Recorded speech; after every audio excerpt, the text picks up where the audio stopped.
मुख्य अतिथि विशिष्ट अतिथि आते थे और सभी मंचासीन हमारे वक्तागण और दूर दराज से आए हुए हमारे सभी क्रांतिकारी साथियों, आज ये वर्मा जी की जयंती में आप लोग आए हैं और हम भी वहीं आए हैं वर्मा जी की जयंती में, क्योंकि हम लोग 1981 से वर्मा जी के साथ भी रह करके हम लोगों ने काम किया है। लेकिन 1981 के पहले जो स्थिति थी वो स्थिति आज नहीं है।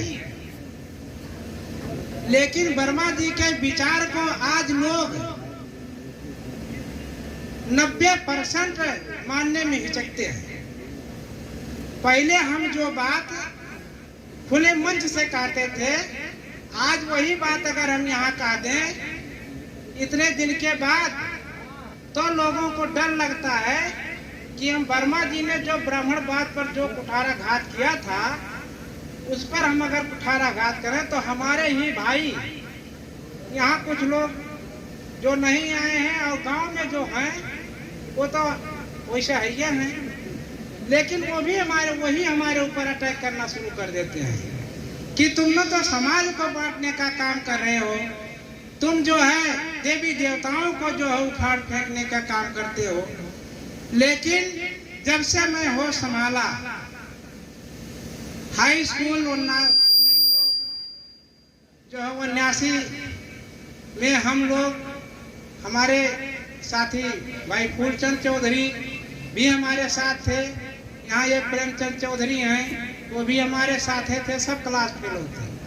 उस समय जो हम बात कहते थे समाज में, उसको लोग जो है उस पर विचार करते थे, लेकिन आज कहने पर मार करने के लिए तैयार हो जाते हैं। पता नहीं इनको क्या जो है डर सताने लगा है।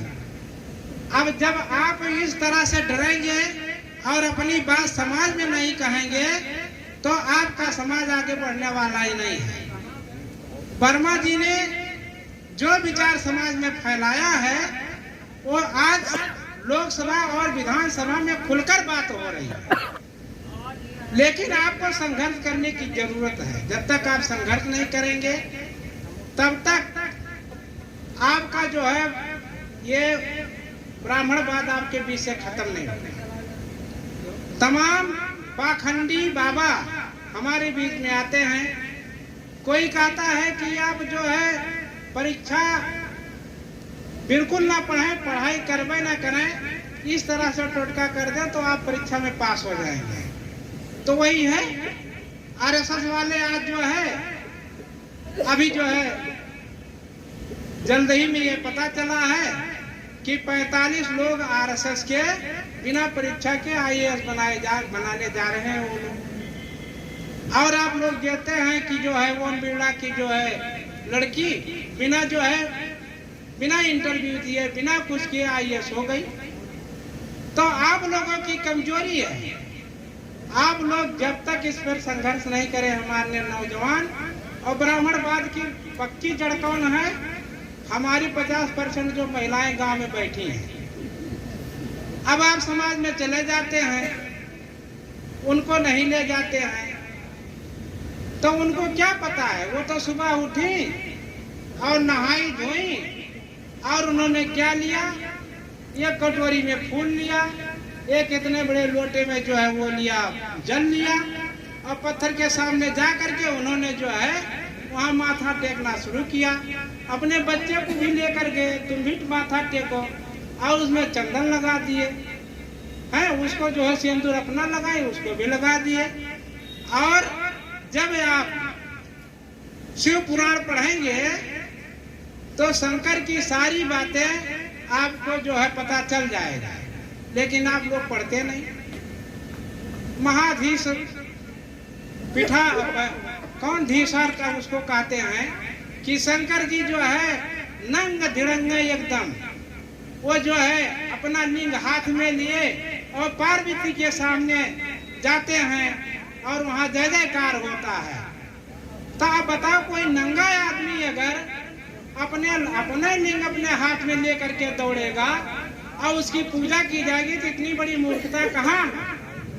हैं? आप लोग अपनी पत्नियों को जो शंकर की सुबह उठ करके जल चढ़ाती हैं, उसको जब नहीं समझा पाते हो, तो अपने पास पड़ोस के लोगों को, अपने घर के लोगों को नहीं समझा पा रहे हो, तो पड़ोस के लोगों को क्या बताएंगे? और वो अगर वो यहाँ आ जाती तो उनको ज्ञान हो जाता। हमारे तमाम भाई, अभी यही वो कांवड़ यात्रा गया था, इसमें हमारे तमाम पिछड़े भाई, पिछड़े और दलित दोनों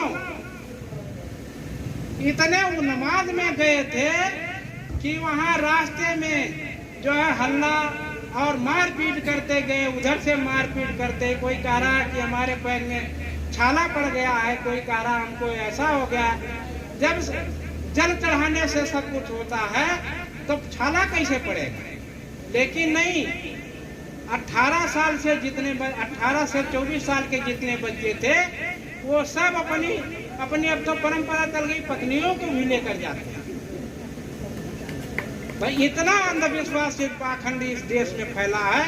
अगर वर्मा जी के विचारों को आप मानना शुरू करेंगे तो ये सब पाखंड आपके बीच से दूर हो जाएगा और आपका विकास निश्चित होगा। तो इन्हीं चंद शब्दों के साथ हम अपनी वाणी को विराम देते हैं। जय जय जय संस्कृति।